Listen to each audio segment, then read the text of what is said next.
Yeah. So fintech's a really difficult one on that because there is this rule by the FCA that you can't advertise or publicize something you're not regulated for. So, all of the lean startup methodology, all of the kind of growth hacking thing says, create a ghost MVP, throw it out there, see what the reaction is, and then build it. Because then if nobody wants it, you kind of realize and you spent the minimum effort doing it. But in this particular case, you can't do it.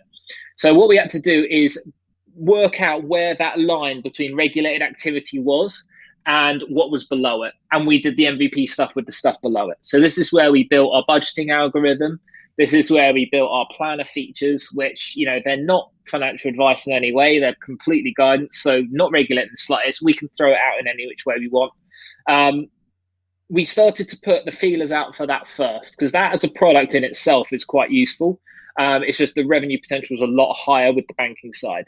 So once we got users there, then we started to talk to those users, phone them up, email them, find out what they wanted, do competitions to see, if people could guess what our next feature was, which is quite Sorry, Bruce. interesting. How Which how did usually you how did you recruit the first users on board? How did you manage to get them interested?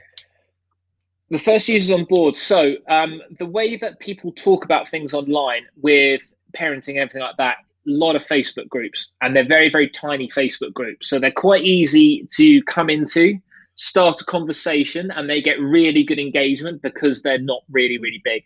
So Yeah, for true instance, there's growth a hacking Putney Mums tactic. Facebook group. Yeah, you've got to start small. If you go onto the big stuff, like the Mumsnet and the kind of net mums and stuff like that, you'll get drowned out of so much noise, and there's so many angry voices on there that you don't want to kind of add to it. So we started really small, really local Facebook groups, usually 2,000 tops. And what it means is when something gets posted, it means it's quite important and quite relevant. So from there, we started discussing the ideas, seeing what people liked, seeing what people didn't, and then we started building a waiting list for the non-regulated part of the app. And then once we had people on there, then we started growing it from there. Then once we kind of got our initial funding round, we started getting our license together, started putting it all together so that we can have what we have today.